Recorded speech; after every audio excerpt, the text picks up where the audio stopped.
New Mexico Governor Michelle Lujan Grisham, Toya Sarno Jordan, Getty Images. New Mexico Governor Michelle Lujan Grisham told allies in recent days that Joe Biden's campaign has begun vetting her for vice president, according to a source familiar with the conversations.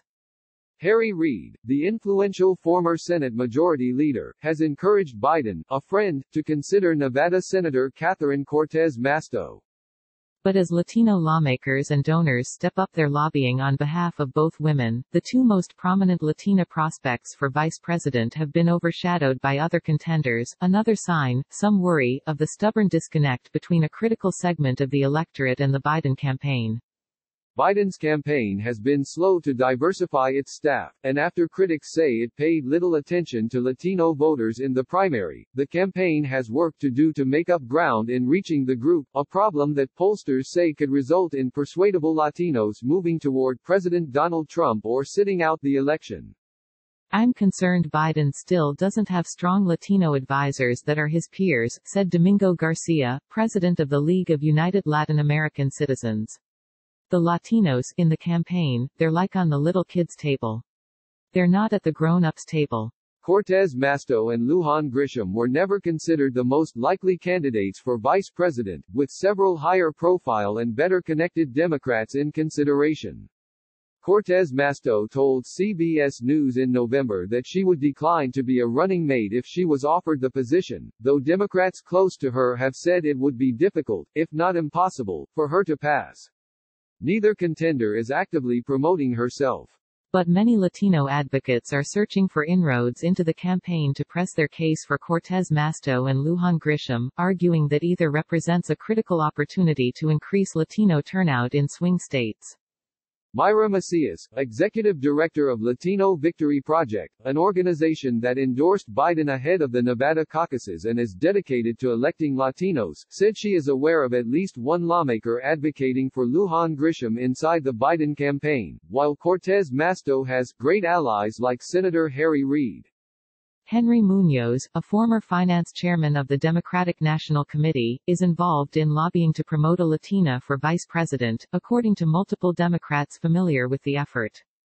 Garcia said his organization has communicated to the Biden campaign repeatedly that a Latina as a VP would increase the ticket and allow it to win states like Arizona, Nevada, Colorado and Florida and put Texas into play.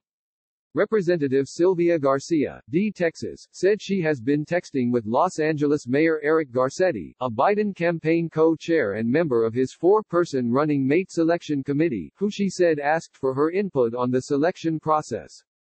Representative Garcia named Cortez Masto, Lujan Grisham and former Labor Secretary Hilda Solis as Latinas at the top of a list she's crafting who should be considered. "It's time to make sure that Latinas are part of the conversation," she said. "I certainly don't want us to be overlooked, especially when we've got such a great caliber of women to look at." Representative Tony Cardenas, D. Calif, head of the campaign arm for the Congressional Hispanic Caucus, said, "I'm looking to see Joe Biden have a quality vice presidential running mate on a winning ticket. The first name that comes to mind, head and shoulders above almost anybody else, is Catherine Cortez Masto from Nevada," adding that Lujan Grisham and Representative Lucille Roybal Allard of California would also be good picks. "If you really like somebody and you'd like them to be considered, then speak up, and I think that Latino organizations should be speaking up for having a Latina vice presidential candidate," Cardenas said.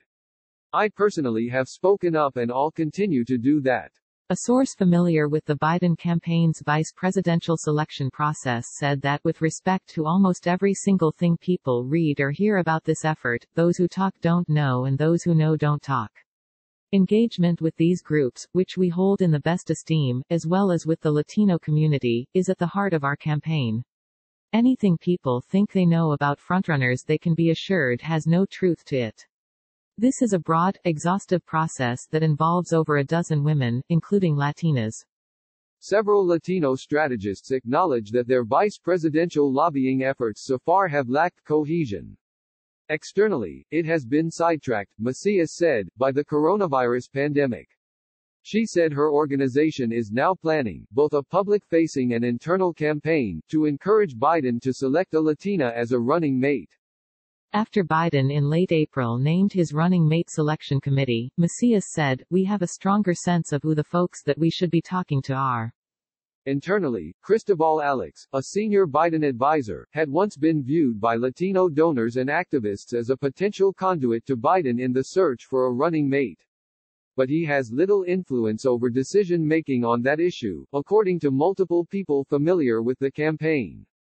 "There's just a small little group of people who make the decisions on the campaign, and Latinos are not in the room where it happens, as the play, Hamilton, says," said Chuck Rocha, who was a senior advisor to Bernie Sanders and architect of his Latino outreach effort. Asked specifically whether Alex is being listened to, Rocha responded, "I don't think so. If they were listening to Cristobal, there would already be a Latino on the ticket, and there would already be a couple hundred Latinos hired," he said. As Latinos within the Democratic Party attempt to organize their push, many Latino lawmakers, political operatives and activists are warning the Biden campaign that it needs to improve its strategy to court the growing Hispanic electorate. A Latina vice president, some Latino operatives and mobilization groups say, could spur an electorate that is so substantial even small shifts in turnout or voting preference could alter the November outcome. But Latinas are competing with concerns about a vice presidential candidate energizing black voters, progressives or moderate Democrats in the Midwest. For Latinas, said Colin Rogero, a Washington-based Latino media consultant, part of the challenge is there's not a history of a fundraising network that exists for these candidates. Latinos aren't there in collective power, and I think one thing that is difficult for folks who aren't from the Hispanic community to understand is it's not a unified voting bloc in the same way that people look at the African American vote in the country.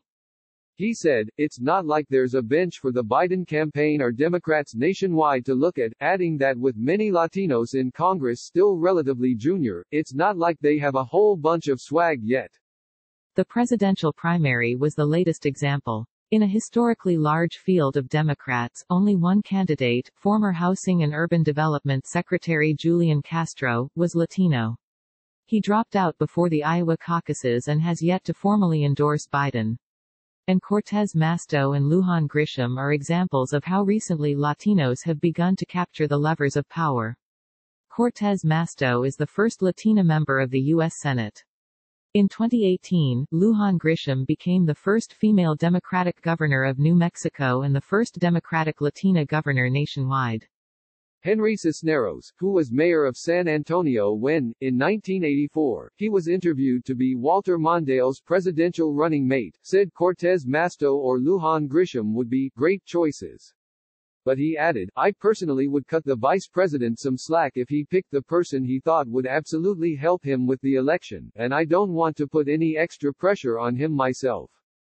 The African American community, it could be said, is the reason he will win the nomination, because of what happened in South Carolina and points thereafter in the South, said Cisneros, who was HUD secretary under President Bill Clinton. So that's an important consideration for him. And then bringing someone who can excite people along the lines of Senator Warren, I can understand that kind of selection. And bringing someone who can bring along those Midwestern states and speak to the center. I can understand that selection. As to which concern is most important, he said, "I think it will be a decision that can be calculated the closer we get to the election." Biden is widely expected to make a decision based primarily on personal chemistry and on his running mate's perceived ability to govern. Biden campaigned for Cortez Masto in Nevada in 2016 and told a crowd there that his late son Beau, the former Delaware Attorney General, admired Cortez Masto and shared the same values set as her. For Lujan Grisham's part, when asked on CNN about the potential position last month, she said, "I want to be the governor of New Mexico." However, she added that she would do whatever it takes to support a Biden administration.